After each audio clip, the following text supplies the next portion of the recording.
but we are at the end of day 1 of our 3-day workshop, and I'll do a bit of a recap and what's to come for the next 2 days.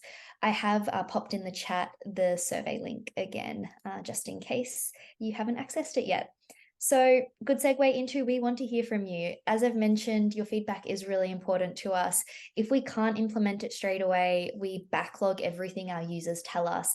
And when there is a critical mass, we then add it to our goals for implementation. So there is definitely a process, and we do try and make our resources better for you, because obviously without the users, there's no resource.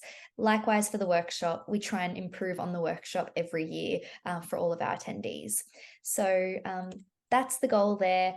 Again, daily survey is in the chat. Please do fill that out. It will also automatically pop up once the webinar has ended in your browser if you don't save the link now. And again, post-event feedback survey in about a week's time. And that's the link there. So if you haven't opened it yet, please do.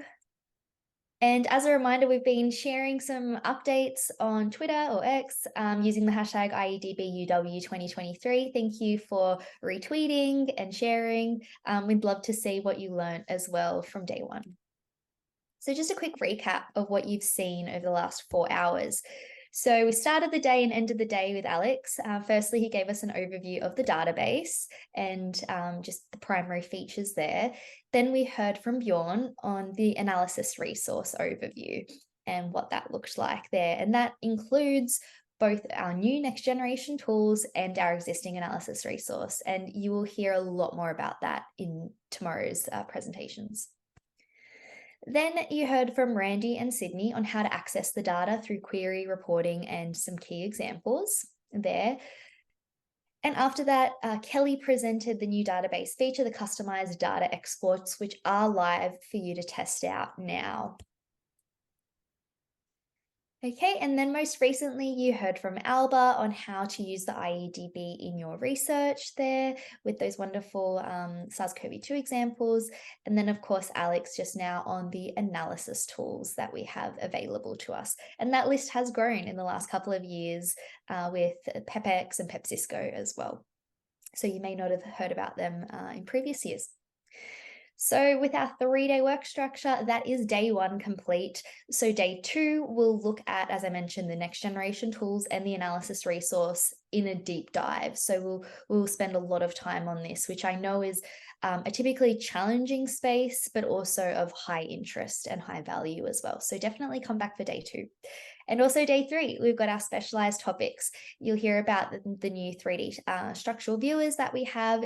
I know there are a few questions about CEDA, so the Cancer Epitope Database and Analysis Resource.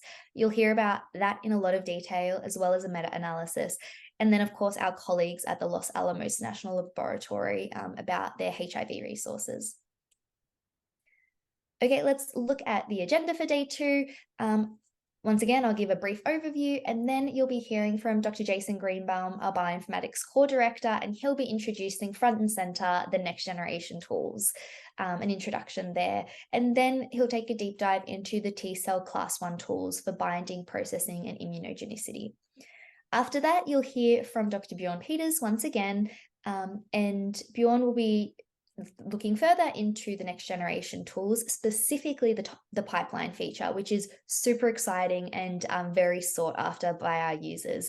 And then as Alex briefly mentioned, the cluster tool today, we've got the new updated version, and that's what Bjorn will show you, as well as PepMatch.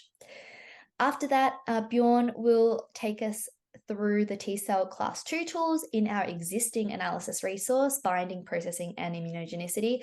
And then we'll have a bigger Q&A section with them both there because that is always of high interest. After the break, you'll hear from Dr. Eve Richardson, our bioinformatics postdoc, on the B-cell epitope prediction tools. And then after that, you'll hear from Dr. Raphael Trevisani, one of our other postdocs, on TCR match. And then Raphael will be joined by Dr. Mahida Jajapul, one of our other postdocs. She'll just be giving like a brief update into a new receptor tool that's coming under development, BCR match. So TCR match's sibling, if you will. After a Q&A there, I'll wrap up and then provide the overview for day 3. So there's still a lot to come, and we thank you for spending your time with us today, and hopefully we see you again tomorrow and on Friday. We did, I think, a great job of answering all the questions today. There's nothing left in the Q&A, but if you think of anything else, please do contact us at help@iedb.org. It may take a couple of days to respond, just given the workshop, but we'll do our best to get through those as well. And then lastly, thank you all so much for your engagement, even in the virtual format.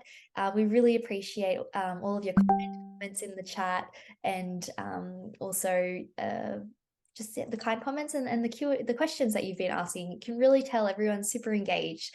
So we thank you, and thanks for your interest in the IEDB. With that, we will see you tomorrow for day 2. All the best. Thank you.